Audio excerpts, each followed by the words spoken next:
versos de 8 a 15. Juízes, capítulo de número 9, nos versos de 8 a 15.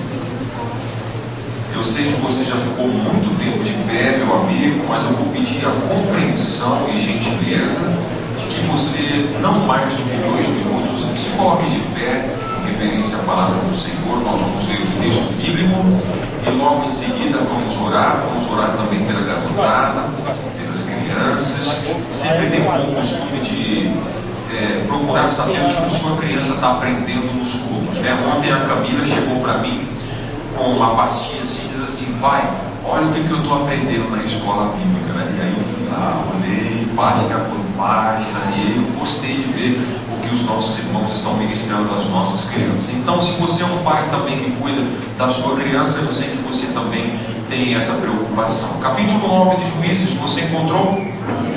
Verso de número 8, capítulo 9 e verso de número 8. Nós vamos ler o apólogo de Jotão. O que é um apólogo? É uma palavra, aliás, uma parábola. Um apólogo significa que na parábola, parede fala, cadeira anda, árvore conversa, árvore troca ideia, não é? Então é uma parábola que nós vamos ler aqui no capítulo 9, no verso 8. Todos encontraram? Foram certa vez as árvores ungir para si um rei, e disseram para a oliveira: ô dona Oliveira, reina sobre nós. Mas a oliveira lhes respondeu: ué, deixaria eu o meu óleo que Deus e os homens em mim precisam, e iria pairar sobre as árvores? Então as árvores disseram a outra árvore chamada figueira: ô dona figueira, venha tu e reina sobre nós.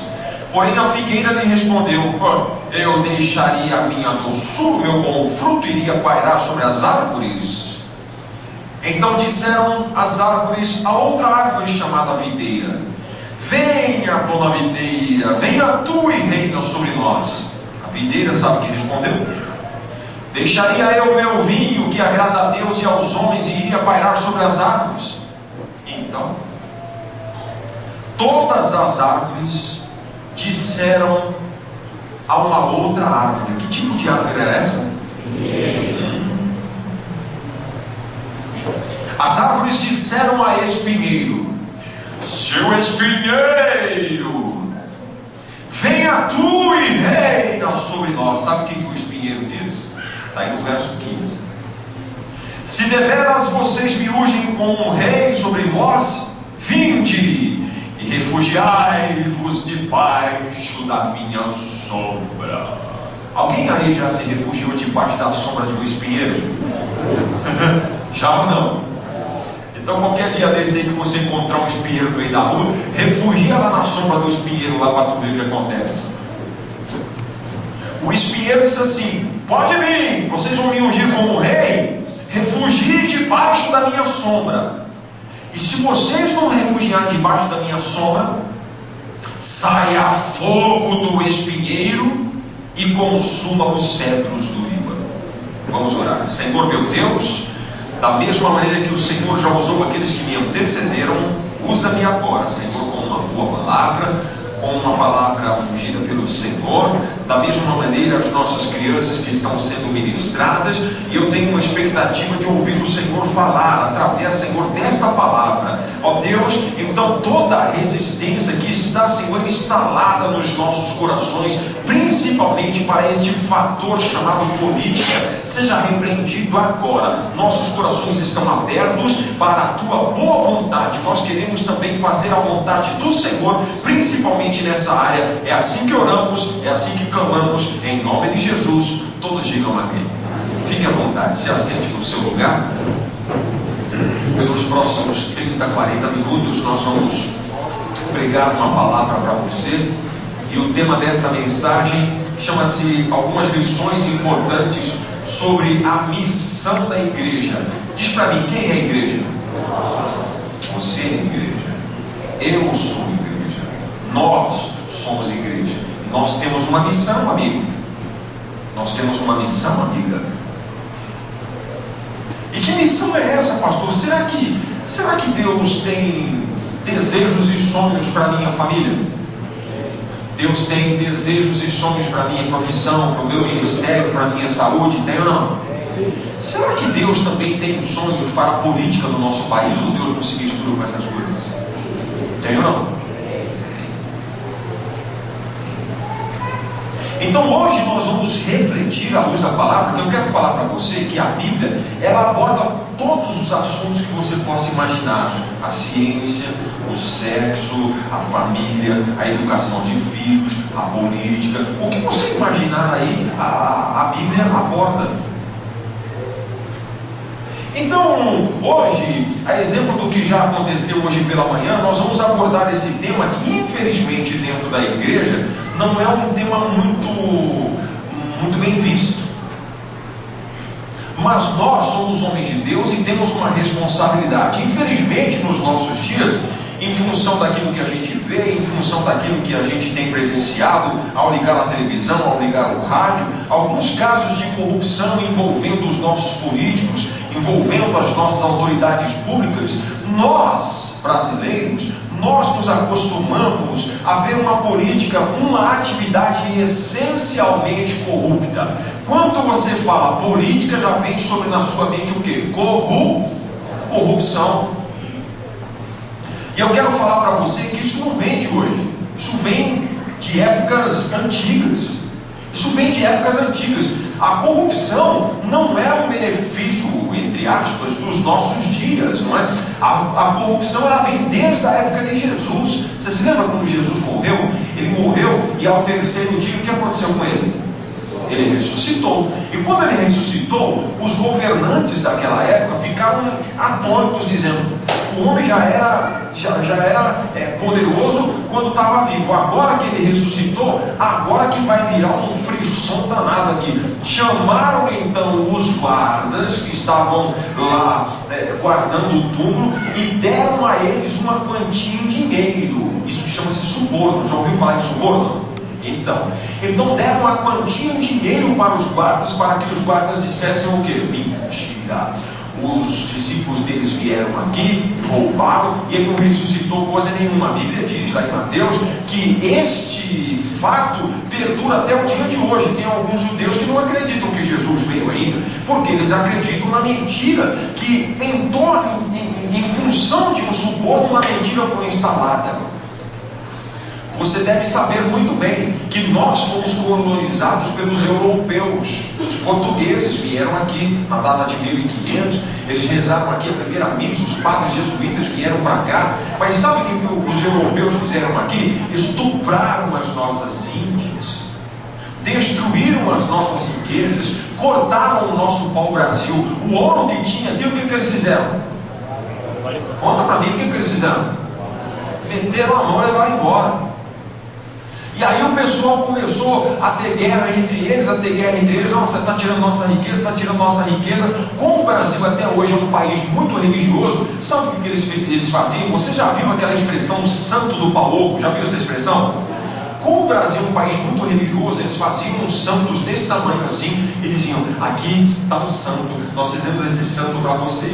E ninguém achava ruim, porque o país é um país religioso, né? Então eles cavucavam aquele santo de madeira,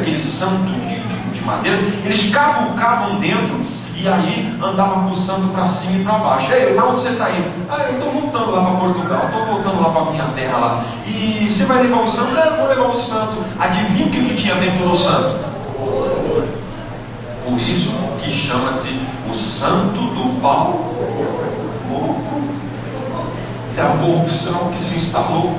E a corrupção vem vindo, e está nos dias de hoje. Aí você vai dizer: pastor, a gente não consegue lutar contra isso aí não, a gente não consegue barrar isso aí não. Quero dizer para você que a igreja tem força, a igreja tem poder. Instituto Brasileiro Geográfico Estatístico, IBGE, dá conta que nós somos 20 milhões. Na época lá do Riverino, na época do Pelé, eles cantavam uma música assim, lá na década de 70 milhões em ação, frente Brasil, salve a seleção. Naquele tempo era 70 milhões, hoje somos 140 milhões da população brasileira. O IBGE diz que nós somos 20% da população, vamos fazer conta? 140 milhões. Se fosse 10%, quanto seriam? 140. Ou seja, 280, se eu não fiz a conta errada, se 20% são 280 milhões. Estou fazendo conta errada aqui. 280 milhões. Se fosse 10%, seria 140 mil.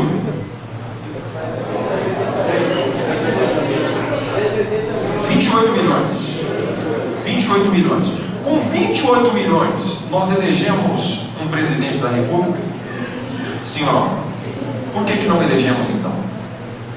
Porque os crentes vêm tudo para dentro da igreja e dizem que a política é do capeta, política é do diabo, política e depois fica aqui reclamando do governante A, do governante B, do governante C, do governante E, e fica lá. Hoje em dia, sabe quem é que nós colocamos lá? Um camarada que ele canta uma música assim, que é um cantor.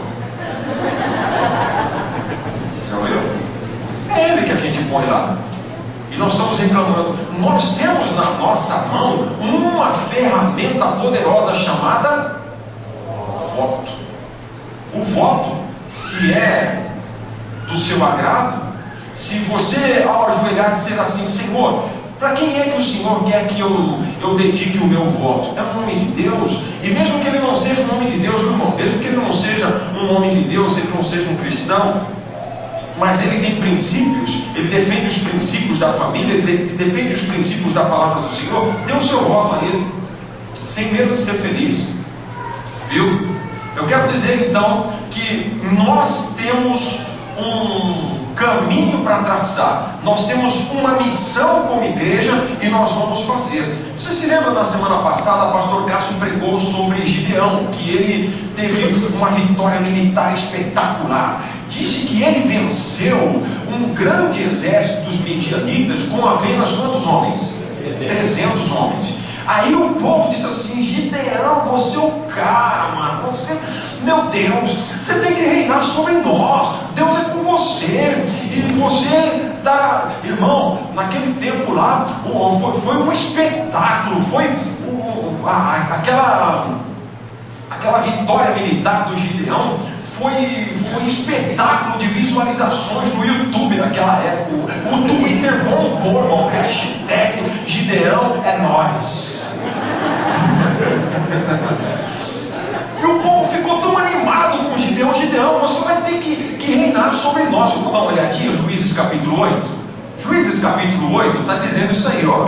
Juízes capítulo 8, no verso 22, acompanhe por favor.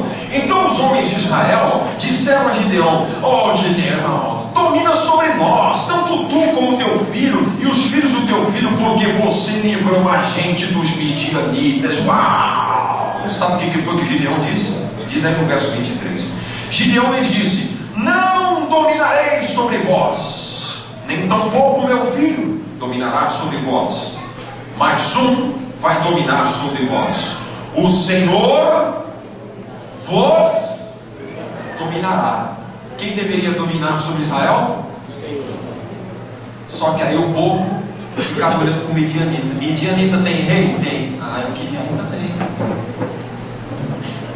Os edomitas têm rei? Tem. Eu queria um também. Por que todo mundo tem rei, só eu não tenho? Por que Deus tem que ser o meu rei? Não, eu quero um rei, eu quero um rei, eu quero um rei, eu quero um rei, eu quero um rei, eu quero um rei, eu quero. E você sabe, você conhece a Bíblia, quem foi o primeiro rei de Israel? O tamanho dele assim, ó. Ele começa com Sa e termina com U. O primeiro rei de Israel foi o Saul. Mas deixa eu perguntar uma coisa para você: era da vontade de Deus que se estabelecesse rei em Israel? Não era, mas o povo quer, eu quero. E quem foi que botou Saul lá então? Foi o povo. E Deus disse: não é da minha vontade, mas já que vocês querem, bota óleo na cabeça dele, derruba óleo na cabeça dele, e ele vai ser rei sobre vocês. E deu o que deu. Começou bem, terminou mal. Depois que ele saiu, entrou Davi. Mas eu quero dizer para você que nós como igreja, nós como cidadãos, temos parte. Nós somos culpados, sim senhor. Nós somos culpados, sim senhora. Sabe por quê? Porque a gente diz assim: não vou me misturar, não vou entrar nesse meio, não gosto de política. E aí você dá 2 passos para trás. E aqui eu quero aprofundar. E aqui eu quero descer nos níveis agora, para a gente extrair lições. E antes da gente entrar nas lições, o Gideão, ele não quis reinar sobre Israel. Chegou um dia que ele morreu. O Gideão tinha 70 filhos. Quantos filhos? 70. 70. No dia que ele morreu, o filho dele armou um palanque político, botou um microfone na lapela e fez um comício para o povo. Vamos ver? Vamos ver um pouquinho desse comício? Vamos ver o que ele falou? Vamos ver o discurso do comício dele? Capítulo 9 de Juízes, acompanha aí. O nome dele, o nome de Gideão, o nome do filho de Gideão, ele tinha quantos filhos mesmo? 70. Abimeleque, capítulo 9, verso 1. Abimeleque, filho de Jerubbaal, ou Gideão, foi-se a Siquém aos irmãos da sua mãe e falou sobre toda a geração a casa do seu pai e a sua mãe, dizendo, ele disse assim: peço-vos aos ouvidos de todos os cidadãos de Siquém, quem vos parece melhor que governe sobre vós? 70 homens, todos os filhos de Gideão, dominem sobre vós? Ou que apenas um bonito, forte, lindo como eu, domine sobre vós? Lembrai-vos também que eu sou o osso e vossa carne, osso do seu osso e carne de vossa carne. Sabe o que o Abimeleque fez quando o pai dele morreu, o Gideão morreu? Muito bem, o Gideão morreu. Quem é que ia assumir agora a direção lá? Quem é que poderia assumir a direção do povo de Israel? Os seus? Quantos filhos ele tinha? 70. Sabe o que o Abimeleque fez? Ele subornou, contratou pistoleiros, matadores, com dinheiro público. E ele contratou pistoleiros para fazer o quê? Uma chacina. Sabe quem ele matou? Todos os seus irmãos. Ele matou todos os seus irmãos. Você faz ideia? O corta para mim dando uma notícia dessa? O Percival, corta para mim aqui, dando uma notícia dessa. O camarada matou todos os seus irmãos para poder assumir o que? O poder. Olha como o poder corrompe o homem. Vamos ver o Abimeleque? Abimeleque está aí no verso 3. Então os irmãos da sua mãe falaram sobre todos os cidadãos de Siquém todas as palavras, e o coração dele se inclinou a seguir Abimeleque, porque disseram: esse cara é nosso irmão. Deram-lhe 70 peças de prata da casa de Balberite, com os quais alugou Abimeleque uns homens levianos atrevidos que o seguiram. Verso 5. Ele foi na casa lá do pai dele, de Gideão, a Ofra, matou os seus irmãos, os filhos de Gideão, 70 homens sobre uma pedra. Porém, um filho dele, chamado Jotão, o filho menor de Jerubbaal, ou mais caçulinha, ele ficou, porque ele se escondeu. Sei lá onde ele se escondeu, atrás da porta, debaixo da cama, não sei onde ele se escondeu. Dos 70, apenas um sobreviveu. E este um que sobreviveu contou a parábola. E agora, eu quero entrar nos detalhes do nosso ensinamento. A primeira instrução que nós vamos ter, a primeira lição importante que nós vamos ter para definirmos qual é o nosso papel como igreja na política dos nossos dias, é você entender o seguinte: quando homens bons se omitem, homens maus assumem o poder. Você deixa aí guardadinho aí, Juízes. Não precisa abrir o texto que eu vou ler não para você, mas eu vou ler um texto para você de Provérbios, só para a gente ganhar tempo aqui, para a gente não perder tempo aqui. Mas pode deixar em Juízes aí, que a gente vai discorrer bastante. Mas eu vou ler para você aqui Provérbios 29, 2. Você que está anotando, eu vou ler para você Provérbios 29, 2. Está dizendo assim: quando os justos governam, o povo se alegra. tem um justo governando, ai que delícia, tem hospital para todo mundo, tem saúde para todo mundo, ai, não tem desvio de verba, o justo governando. Mas o texto está dizendo: quando o ímpio domina, o povo geme. O povo brasileiro está gemendo ou não? Sim ou não? Você paga imposto, principalmente você que é empresário, que tem o seu próprio negócio, sabe muito bem o que eu estou falando. Está a ponto de fechar o seu negócio de tanto que você paga imposto.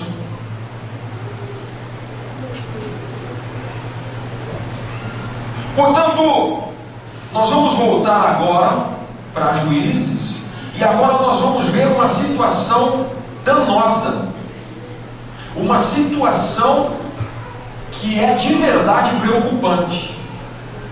Nós vamos lá para Juízes, no capítulo de número 9, e nós vamos ver no verso de número 8. Certa vez as árvores chamaram para rugir um rei sobre si, e disseram para a oliveira: reina sobre nós. Sabe o que a oliveira respondeu? Não. Deixaria eu o meu óleo que Deus e os homens em mim prezam e iria pairar sobre vós? Sabe o que a oliveira fez? Deu 2 passos para trás e disse: com política eu não me misturo.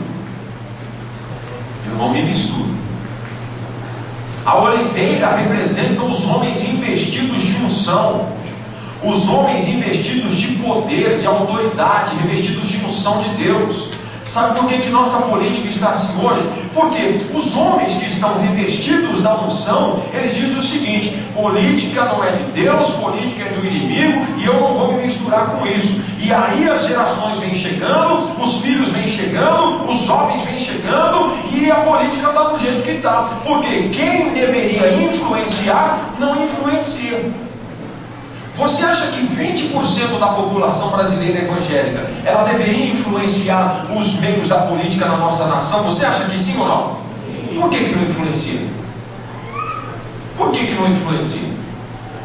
Vamos fazer um teste. Pega o seu prato. Sabe o seu prato? Uma porção de arroz, uma porção de feijão, uma porçãozinha de carne, uma saladinha. E você divide o seu prato em 5 partes. Pega ele lá e divide ele em 5 partes. 1, 2, 3, 4, 5. Uma parte dela, ou seja, 20% dessa quinta parte, 20% do seu prato você coloca só de sal. É muito sal? É muito sal? Você consegue comer a comida? Se você jogar 20%, uma quinta parte do seu prato, jogar sal, você consegue comer? Porque ela está muito salgada. Ela está influenciando totalmente as outras partes. Ela está influenciando as 80% restante, ela está influenciando. Então não é porque somos poucos que nós não vamos influenciar. Nós, como 20% da população brasileira, deveríamos influenciar os outros 80%. Está entendendo o que eu estou pregando, sim ou não? Mas isso não acontece. Isso não acontece porque homens que deveriam então estabelecer, ou no mínimo, um rumo, que eu vou dizer para você. Vou dizer para você, o que eu estou fazendo aqui, pregar sobre política, são todos os pastores que fazem isso? São ou não? São todas as igrejas que fazem isso? Eu quero dizer para você que eu tenho coragem de fazer, porque eu sou cidadão, porque eu tenho responsabilidade de direcionar você. Eu não tenho responsabilidade nem o direito de dizer: você vai votar nesse, você vai votar nesse, você vai votar nesse. Não, isso eu não tenho. Mas eu tenho responsabilidade como homem de Deus de direcionar você. Cuidado, não vá por aqui. Cuidado antes de você votar nesse ou você votando aqui. Cuidado, eu tenho responsabilidade diante de Deus. Estou abrindo a Bíblia para você. Isso é bíblico, eu estou pregando a Bíblia para você. Não fica pensando que eu estou misturando religião com política, porque são coisas distintas. Mas nós, como bons cidadãos, nós precisamos influenciar a nossa sociedade. Amém.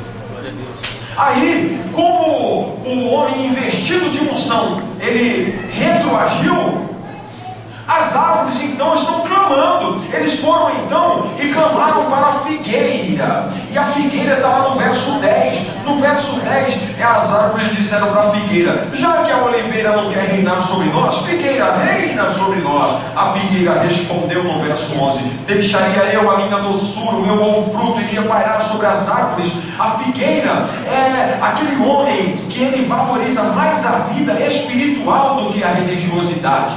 ele é um homem espiritual antes de ser religioso. Porque eu não sei se você sabe, mas a figueira, ela dá o fruto dela antes da folha. Você sabia disso? Ela frutifica primeiro, e depois que ela frutificou, ela dá a folha.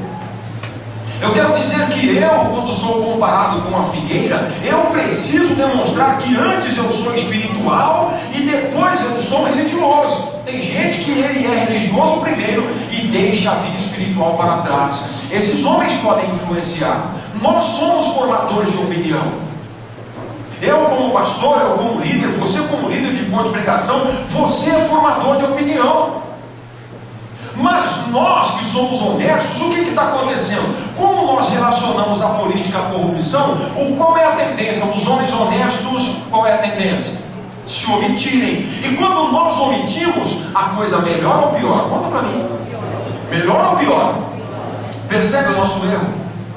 Percebe o nosso erro como igreja? Percebe o nosso erro como cristãos? Nós podemos mudar isso, de pouquinho, de pouquinho, de pouquinho. Eu acho que os rumos da nossa política não vão se ajeitar aqui na minha geração. Eu acho que eu vou morrer, Rafael, eu não vou ver isso. Eu penso que os meus filhos, que os meus netos vão ver, porque hoje nós estamos aqui pregando, nós estamos aqui pregando, nós estamos aqui clamando, nós estamos intercedendo pela nossa nação. A Bíblia diz que nós temos que orar pelos nossos governantes, porque isso é bom e agradável aos olhos do Senhor. Não podemos fugir da nossa responsabilidade. Infelizmente, aqueles que são responsáveis, aqueles que são espirituais e que têm a unção de Deus sobre as suas vidas, estão então se omitindo. E aí então as árvores foram mais uma vez e procuraram no verso de número 12: já que a oliveira não quis, a figueira não quis, vamos chamar a videira, vem tu e reina sobre nós. A videira respondeu no verso 13: deixaria eu meu vinho que agrada a Deus e aos homens, iria pairar sobre vós. A videira, ela representa a alegria, a prosperidade. Nós somos homens prósperos, não somos milionários, mas tudo aquilo que colocamos as nossas mãos prospera. Deveria ser assim também na política. Se eu que faço tudo prosperar mediante o direcionamento de Deus, deveria ser assim também na política. Mas por que nós não vamos? E eu não vou me misturar. E quando nós nos omitimos, quando os bons se omitem, quem é que entra no poder? Os maus. Os maus entram no poder. Mas nós podemos mudar isso. E eu provo para você como. Sabe? Nós como igreja, nós temos um papel de restaurar a família. Sabe? Entram filhos aqui rebeldes. Os filhos entram aqui, pastor, meu pai, minha mãe, não sei o que, não quer deixar eu namorar com o Tonhão é gente boa, gosta do Tonhão. E o que o teu pai disse do Tonhão, filha? Falou para mim não namorar. Sabe qual é a instrução que o pastor vai dar para essa moça? Qual é? Namora o Tonhão? O pastor vai lá e vai dizer o seguinte: honra teu pai, honra tua mãe, porque assim você vai prolongar os teus dias nesta terra. A menina sai daqui: ai meu Deus, o pastor mandou honrar meu pai. Tá bom, Jesus, eu me arrependo e agora eu quero honrar o meu pai. O jovem sai daqui e nós devolvemos ele para a sociedade restaurado, restituído. Está entendendo o que eu estou falando, sim ou não? As nossas jovens hoje estão sendo pressionadas a fazer o sexo antes do casamento. É fazer o test drive. Como é que eu vou casar se eu não sei? Se eu não gostar, vou separar, não sei o quê. Eu quero dizer para vocês que as nossas jovens entram aqui, elas ouvem a palavra de Deus e nós devolvemos estes jovens para a sociedade completamente restaurados. Nós fazemos diferença, você não vê, mas nós fazemos. Nós fazemos diferença nos maridos. Os maridos vêm com aquele sentimento, com aquele pensamento de que mulher é um ser menor, de que mulher ela tem que esfriar a barriga no tanque e esquentar no fogão. Aí ele entra aqui e o pastor diz assim: rapaz, você está errado. Quem foi que ensinou isso para você? Você tem que ajudar a tua esposa. E graças a Deus que os nossos maridos aqui, eles entram aqui com um sentimento, mas nós devolvemos eles para as famílias restituídos. Aí ele vai lá, abraça a esposa, beija a esposa, ajuda a esposa. Ele sabe fazer, porque tem marido que não gosta de fazer nada em casa, meu irmão. Hoje eu estava ajudando minha esposa lá e a gente estava batendo um ovo lá no prato lá. E depois que ela terminou, eu lavei o prato. E quando eu lavei o prato, eu fiz assim, eu tenho um olfato espetacular, irmão. É um negócio impressionante. E eu assim, olhando. Eu olhei pro prato, já limpo, já seco. Nossa, tá cheirando ovo. Aí ela disse assim para mim: não tem importância, querido. Passa uma bandazinha de limão que tudo se resolve. Aí eu peguei o limão, espremi o limão, espremi assim, joguei detergente, lavei, sequei e cheirei. Como é que saiu? Saiu, não tem cheiro. Mas se o seu pastor ajuda a sua esposa, eu espero que você também ajude sua esposa. Amém, homem? Isso não diminui você como homem, não. Então os homens entram aqui de um jeito, nós devolvemos ele para a sociedade, para a família, completamente restaurado. As irmãs entram aqui pensando o seguinte: ai, seu namorado, aquele, ai, como ele é bonito. Porque as nossas irmãs não deveriam, mas elas ficam lá, novela das 6, novela das 7, novela das 8, novela das 10, novela das 11, e acabou, ela vai para outro canal. Vale a pena ver de novo, vou continuar vendo novela. E aí ele vê lá o bonitão, marrombadão, tudo barbudão, cabelão assim, parece lá o cabelão pra cima assim. Ai, ela fica sonhando: ai, se o meu marido fosse assim. E ela olha pro lado, o marido largado no sofá lá, irmão. Quando ela vem para a igreja, o pastor prega a palavra e está dizendo: ei, mulher, seja submissa ao teu marido, ele é bênção para você, em tudo dai graças, seja o vosso coração, tenha contentamento em tudo, ame o seu esposo, é trabalhador, é homem de Deus, te respeita, te ama. E nós devolvemos essas mulheres abençoadas para os lares. Amém, irmãs? Da mesma forma, entram homens aqui decepcionados com os vereadores, decepcionados com os políticos, com os prefeitos, com o governador, com o presidente. Eles entram aqui completamente decepcionados. Mas nós hoje pregamos uma palavra para você. Eu não estou defendendo A, B ou C. Eu quero dizer para você que através de uma atitude minha e uma atitude sua, nós podemos sim fazer, ainda que pequena, mas mesmo que pequena, ela vai sendo crescente, crescente, crescente, até que possamos fazer diferença na nossa nação. Nossa nação não é uma nação amaldiçoada, nossa nação é uma nação abençoada para a glória de Jesus. Pastor, parece que você não vive no Brasil, não. Mas você não gosta do Brasil, não, filho? Então eu vou dar uma passagem para você lá do Afeganistão. Viu? Eu vou dar uma passagem para o senhor ir lá para Cuba. Quer ir para Cuba? Quer ir para Cuba? Eu vou dar uma passagem para você ir lá para a Indonésia. Quer ir lá para a Indonésia, onde tem tsunami lá? Viu? Então você para de reclamar. Porque nossa nação, nós como igreja não podemos entrar no círculo vicioso do mundo. O mundo só critica, critica, critica, critica e não faz nada. E muito pelo contrário. E eles sabem quem é que eles põem lá? Mulher melão, mulher goiaba, mulher papelão, mulher isso, mulher aquilo. Eles que vão botar lá. Mas nós vamos fazer diferença. Por quê?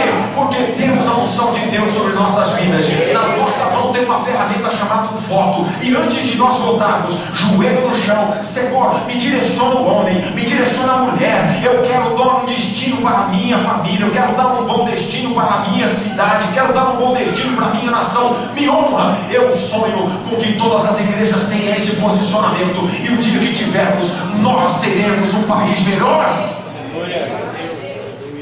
E deixa eu contar uma coisa para você: eu não sou candidato a nada não, tá? Porque você está achando assim, isso aí logo vai sair a candidato. Eu não sou candidato a nada, tá bom, irmão? Eu sou pastor com muito gosto, prego a palavra do Senhor Jesus Cristo, né? Então, nós precisamos do dom do discernimento nesse aspecto. Para quem que eu vou votar? É difícil? É verdade, é difícil. Temos opções? Não temos opções. Mas quem que então poderia então figurar o cenário político? Os nossos filhos, os nossos jovens, os nossos irmãos. Você pode dizer, os nossos pastores. Eu quero dar a você uma opinião particular, pessoal, não é bíblica. Opinião particular e pessoal, tá certo? Vamos imaginar que em algum momento o reverendo Ayla disse assim: você aí, pastor Evaldo, você vai ser um futuro vereador, um futuro deputado. Se isso acontecer, primeiro eu vou dizer assim: reverendo, eu não tenho vocação, eu não tenho esse chamado, não é? Então eu vou orar. Se eu orar e Deus disser assim: vai filho, que eu estou contigo, eu vou dizer uma coisa a vocês: eu vou, contra a minha vontade, mas vou. Mas uma coisa eu vou fazer: primeiramente eu vou licenciar do cargo de pastor. Você ouviu o que eu disse? Eu não vou fazer, mas vamos imaginar hipoteticamente. Você está entendendo o que eu estou falando, sim ou não? Muito bem. Hipoteticamente o senhor diz assim: você vai ser, muito bem, eu pessoalmente eu vou me licenciar do cargo de pastor. Toda vez que eu subir no palanque, você não vai ver o pastor falando, você vai ver o cidadão falando. Está entendendo, senhor ou não? Porque eu penso, opinião particular, que as coisas não devem se misturar. Quando ele sobe no palanque, quem é que está falando? É o pastor ou o político? Não sei. Quando ele sobe no altar, quem está falando? É o pastor ou o político? Não sei. Não sei. Quem está falando aqui agora? É o cidadão ou o pastor? É o pastor. É o pastor que está falando. Entende? Mas essa é uma opinião particular minha, querido. E eu apoio, pastor. Se você apoia, eu tenho vocação para política, eu gosto muito. Você poderia me apoiar? Apoio, apresento você. Vou lá, reverendo Ayla, esse aqui é minha ovelha lá de Alpigias, ele é vocacionado, foi chamado para coisa, e nós vamos apresentar ele para o pleito aí de vereador, sei lá para quê, né? Nós vamos apresentar. Eu apresento você. Se você passar nas votações, nas prévias, que Deus te abençoe. Agora lembra de uma coisa: se tu pisar na bola, adivinha quem é que vai te chamar a atenção? Eu vou chamar a atenção, com toda certeza. Não tenha nem dúvida. Tem nem dúvida. Por quê? Porque você está representando uma igreja. Você tem algo a zelar, o seu nome, principalmente o reino de Deus. Próxima lição que nós vamos trazer é que para servir a outros é preciso sacrificar-se. Aqui está o grande motivo porque a grande esmagadora maioria não querem servir e nem se transformar em bênção na vida de outros. Por quê? Para servir a outros, você precisa se sacrificar. Mas a máxima da corrosão da política dos nossos dias é recíproca, verdadeira e 100% contrário. O que os nossos políticos fazem hoje? Para ser servido, eu vou sacrificar os demais. Eu quero ser servido e por isso sacrifico vocês. Todo mundo para debaixo da sombra do espinheiro. Aí você fica dizendo: Senhor, por que essas coisas acontecem? Senhor, por que essas coisas acontecem? E Deus está dizendo assim para você: você pode mudar isso. Você pode mudar isso. Pastor, a começar por você, direcionando o seu povo, você pode mudar isso.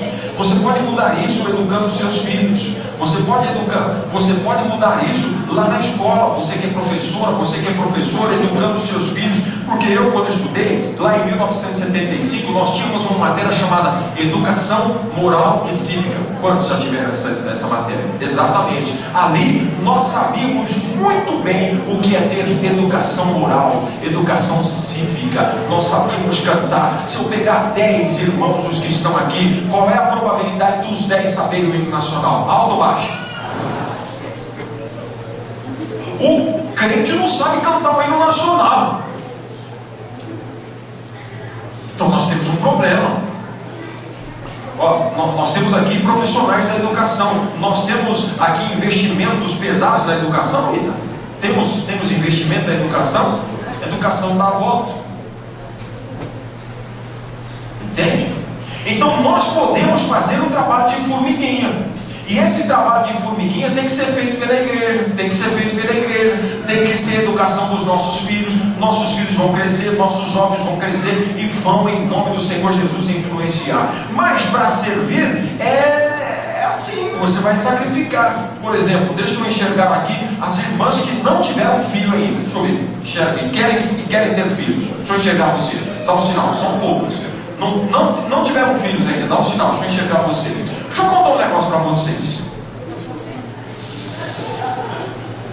Essa cinturinha de violão que Jesus deu para você, quando você tiver filhos, ela vai começar a se transformar. Os catupiry vão sair tudo para fora, Senhor.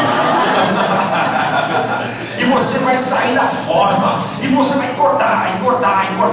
Você vai reter líquido, os seus pés vão inchar. E você vai andar assim, desse jeito assim, segurando a barriga. Oh Jesus. Mas tu quer ter filho. E para ter filho é necessário o quê? Sacrifício.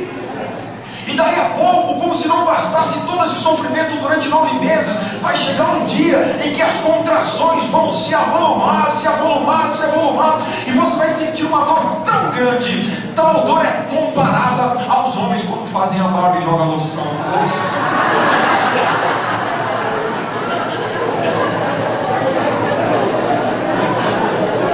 Só para quebrar o gelo, tá? Só para mostrar a você que para ter filho é preciso se sacrificar. Para mudar os rumos da nossa política, nós não podemos ficar só aqui dentro. Nós não podemos ficar aqui, pastor, estou orando, orar é bom, mas nós precisamos também nos envolver. Nós precisamos nos envolver. Eu quero falar para você que eu vou na reunião do Conseg. Você sabe o que é reunião do Conseg? Reunião do Conselho de Segurança aqui do bairro. Eu vou lá, sabe quem está lá? O delegado. O delegado desse batalhão aqui vai estar lá. E eu vou lá com ele. Por que, pastor, que você vai lá na reunião do Conseg? Porque eu quero lá dizer, vou lá me apresentar, vou dizer a ele, eu sou o pastor da igreja quadrangular, nós temos uma população aqui de aproximadamente 1.200 pessoas por semana, é um trânsito de 1.200 pessoas por semana, e os nossos membros estão tendo seus carros arrombados aqui, bota carro na rua, arromba carro, bota carro na rua, arromba carro, bota carro na rua, arromba carro. Ei, o seu delegado, está certo isso? Eu gostaria que o senhor tivesse um posicionamento diferente, e nós estamos pleiteando que o Senhor nos ajude. Eu acho que Ele vai nos ajudar. Quantos acham? Eu acho que vai. Mas por quê? Estou saindo do púlpito e estou exercendo o meu papel de cidadão para abençoar você e abençoar também todos os demais. Se nós tivermos um policiamento ostensivo, somos apenas nós que somos beneficiados? Todos os demais são. Percebe? Percebe que nós somos omissos, às vezes ficamos aqui, Jesus, ó Senhor, e não fazemos efetivamente as coisas acontecerem. É necessário sair então da nossa zona de conforto, e a nossa zona de conforto seguramente vai trazer para nós um desconforto, um sacrifício. E assim eu quero que você compreenda que quando o espinheiro entrou no poder, a função dele seria de proteger o povo. Só que ele inverteu. Ele deixou de proteger o povo e passou a oprimir o povo. Herodes, você sabe o que o Herodes fez? Herodes não queria sair do poder. Estava sentado no trono, e ele falou, daqui eu não saio, daqui ninguém me tira. E estou sentado. E é isso aí. Ei, tragam vinho, mulheres, dancem para mim aí, todo o poder. Um dia chegaram lá e disseram assim, Herodes, quem vem lá? 3 homens entrando, e eram os 3 reis magos. E aí, pois não, o que vocês querem? O que posso ajudar? Nós viemos aqui porque nós vimos uma estrela no céu e nasceu o Redentor, o rei de Israel. Aí o Herodes falou, o quê? Herodes gostou dessa notícia? Por quê? Porque estava o quê? Estava ameaçando o reino dele. O quê? Vai me tirar uma criança dele de colo? Não, aqui para ele. Não, senhor, de jeito nenhum. Sabe qual foi a instrução que ele deu? Manda matar tudo. Quem é a criança? Não sei. Bom, já que eu não sei, então tudo que é criança aqui vai morrer. Então tudo que é criança, você imagina uma ordem da presidente Dilma: todas as crianças do Brasil vão morrer. Você faz ideia? Foi o que o Herodes fez. Um governante desse aí serve para alguma coisa, irmão? Deixa eu ler um texto para você. O nome desse camarada aqui era Jeorão. Deixa eu ler para você, que nós já caminhamos para o final. Mas antes eu vou ler esse texto aqui para você. 2 Crônicas 21. Esse cara era tão ruim, esse cara era tão tranqueira, mas era tão... É coisa ruim mesmo. Pensa num governante ruim, pensa num governante opressor. 2 Crônicas capítulo 21, verso 20. 2 Crônicas 21, no verso 20. Nós estamos falando de um rei de Israel chamado Jeorão. Qual é o nome dele? Jeorão. Esse camarada, ele oprimia tanto povo, tanto povo, tanto povo, tanto povo. Vamos ver o que está dizendo no verso 20. Capítulo 21, verso 20. Ele era da idade de 32 anos quando começou a reinar sobre Israel. Ele reinou 8 anos, portanto ele morreu com 40 anos em Jerusalém. Ele se foi sem deixar tão ruim que ele era. Você imagina, você já foi no velório? A gente chega no caixão do morto e diz: era boa gente demais, era leve, feliz da vida, igual marido, igual pai, igual inteiro. A cara dele parece que está até dormindo. Você só fala boas coisas do morto, não é verdade? Agora você imagina você ir para um velório e o camarada fala assim: olha, infeliz, morreu, já vai e não deixa saudade, chutando o caixão assim, de tão ruim que ele era. Mas escuta, quem foi que pôs ele lá? O povo. Foi? Você acha que ele entrou de gaiato lá? Não, o povo pôs ele. Então nós temos parcela, queira você ou não, goste você ou não, nós temos parcela de culpa. Se nós colocamos, nós podemos tirar. Se nós colocamos, nós podemos tirar. Mas aí é preciso sacrificar. E sacrificar de que forma? Aqui vem agora conselhos práticos para você. Desafios e atitudes da igreja como bons cidadãos. Tem o próximo quadro aí para baixo aí. Isso. A primeira atitude prática, eu quero chamar os meninos do louvor para frente. A primeira atitude prática da igreja para mudar os rumos da nossa política, que eu acho que não vai ser em 4 anos, não vai ser em 16 anos, não vai ser em 20 anos, em 24, 28, não vai ser. Não vai ser. Gerações vão chegando e as nossas gerações hoje estão preocupantes, porque hoje os pais não dão conta mais dos filhos. Os filhos hoje batem na cara dos pais. Isso é preocupante. Mas a primeira atitude é essa que eu quero dar para vocês: orar, orar, orar. E eu quero corrigir esse erro como sacerdote dessa igreja, como pastor dessa igreja. Eu quero dizer para você que eu tenho orado para que Deus envie recursos financeiros para a obra, é verdade? Eu tenho orado para que Jesus dê saúde para você, restaure a sua casa. Mas eu de púlpito, são pouquíssimas vezes que eu oro pelas autoridades. O erro começa aqui de cima. E como eu disse de manhã, eu quero dizer publicamente, para que você possa me cobrar. E quando eu digo isso publicamente, eu sinto o peso da responsabilidade. Mas nos falta aqui um estandarte do nosso Brasil, um estandarte do nosso estado, um estandarte da nossa cidade, um estandarte da nossa igreja, para que todos os cultos, principalmente nos cultos de oração, nós venhamos aqui e intercedamos pelos nossos políticos, as nossas autoridades, repreendendo toda a malignidade. Eu quero me comprometer. A partir de mim, eu quero me comprometer.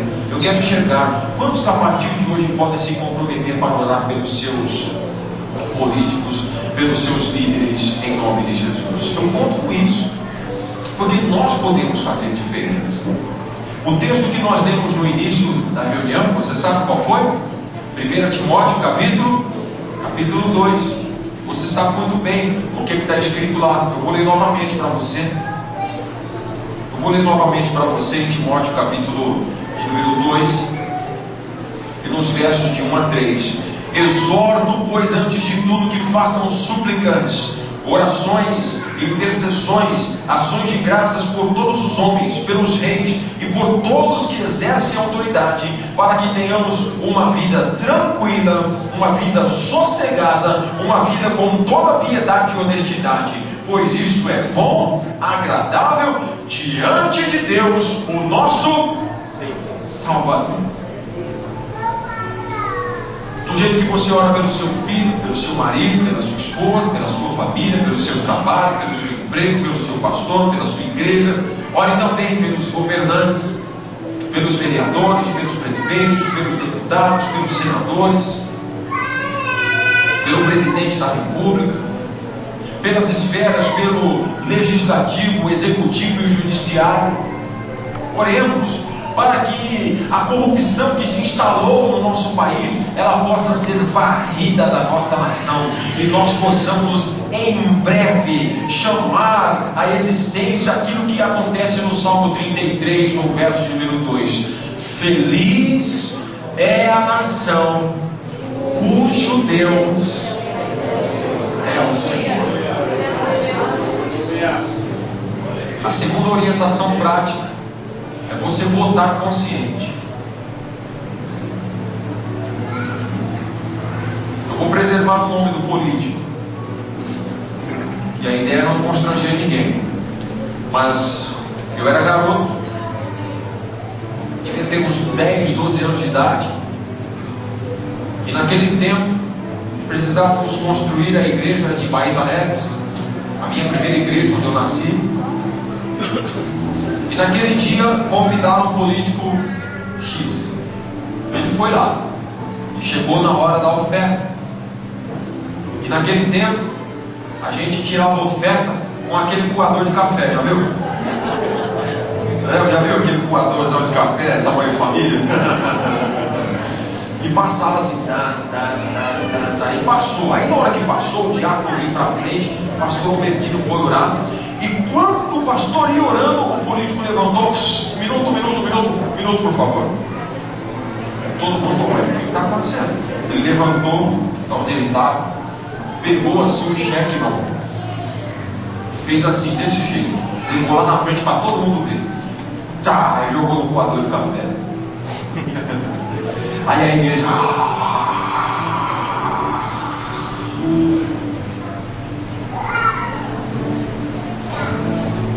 Eu quero dizer para você que o voto consciente já não passa mais por isso. Nosso povo é um povo instruído. E o voto consciente, eu quero dar aqui algumas instruções para você, para que você possa ter um voto consciente. Você conhece as propostas do seu candidato? Quem é o seu candidato? Candidato A, B ou C? Você conhece as propostas dele? Não conheço. Eu vou votar nele porque eu achei ele tão bonito.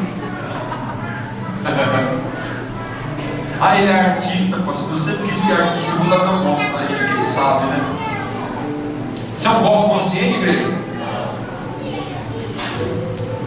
Eu quero dar aqui algumas instruções para você. E as instruções, eu quero dizer, o seu candidato serve os interesses do reino de Deus? Ele não é crente, ele não é de igreja nenhuma, ele é até de outra religião, mas eu vou perguntar um negócio a você: ele serve os interesses do reino de Deus?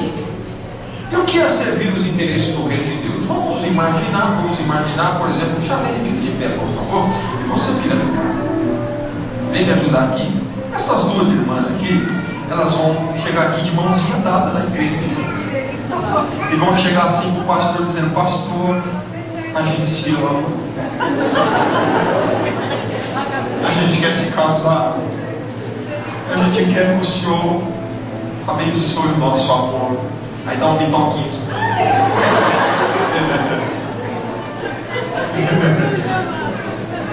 quero falar que eu não vou fazer seu casamento. Meu filho também não vou. Mas o seu candidato apoia esse tipo de relacionamento? Apoia, não vote nele. O candidato, ele vai dizer o seguinte: o importante é ser feliz. O importante é que a gente encontra a felicidade, não importa com quem, se é com um homem, se é com uma mulher, se é com o cachorro, se é com o cavalo, não importa, o importante é ser feliz. Você está bom, filho, obrigado. Isso foi apenas um exemplo, viu, irmão? As nossas irmãs aqui são muito bem resolvidas, graças a Deus. Eu espero que já casaram, não? Não casaram? Não casaram. Espero que se casem, tenham muitos filhos. Não vai ter 70 que nem o Gideão, não. Seu candidato apoia o casamento homossexual, não vote nele, porque isso fere os princípios cristãos bíblicos, sim ou não? Seu candidato, ele é a favor de coisas da prostituição, não vote nele. Não vote nele. Não é? Tem candidato, você viu um candidato lá no Amazonas, lá, que ele era o prefeito do Amazonas, lá, que ele está preso agora, né? Foi acusado de pedofilia. Está certo isso? O que você acha? Você votaria num homem desse? Não. Então, lembre-se sempre, o voto consciente passa por algumas questões. Esse indivíduo aí, ele é ficha limpa? Seu candidato é ficha limpa? Se for ficha limpa, merece o meu voto. Mas ele é ficha suja, merece o voto da igreja? Não. Então avalie. Esse é um voto consciente. Pastor, mas ele é amigo da família, meu amigo. Não, de jeito nenhum. Se ele não tem a ficha limpa, não entra. Eu quero dizer, esse seu candidato, ele tem competência para exercer o cargo? Ele tem competência? Não tem competência. Ele não sabe nem escrever o nome dele. Você sabe de quem eu estou falando? Não sabe escrever o nome e está lá por quê? Tem competência para exercer o cargo? O bordão político dele é o seguinte: você sabe para o que um deputado faz? Nem eu, mas quando eu descobri eu conto. E dá risada e está lá, ganhando um salário exorbitante. Não deu o seu voto para aquele que não tem competência. Aí vem lá o artista, não sei da onde, ele não entende nada de política, mas ele vai lá. Agora você acha que ele está lá por uma causa ou acha que ele está lá por interesse? Vamos imaginar que a partir de agora todo mundo vai ter um salário de R$1.000. Qual é o salário? R$1.000. Você acha que esses políticos trabalhariam por R$1.000? Estão lá por dinheiro, estão lá por interesse. E último e não menos importante, eu quero que você avalie se o seu candidato, ele atende os interesses do reino de Deus. Se ele está condenado, não vote nele. Pastor, mas aí é o seguinte, tem duas situações. O primeiro, fato e boato. O fato é o seguinte: o camarada foi julgado, foi condenado e está preso. Isso é um fato. O outro estão investigando, estão falando, não sei. Mas se for um boato, irmãos, avalie. Se for um fato, não vote. Se for um boato, fique ao seu critério. Mas eu espero que nós, a partir de hoje, possamos ter uma consciência melhor, como cristãos, como bons cidadãos, para mudar a nossa sociedade, principalmente na esfera política. Amém? Amém. Eu espero no seu lugar, nós vamos cantar esse cântico. E esse cântico é uma oração que diz assim: Deus, sara esta nação. Olha, cante essa oração comigo. Deus, sara esta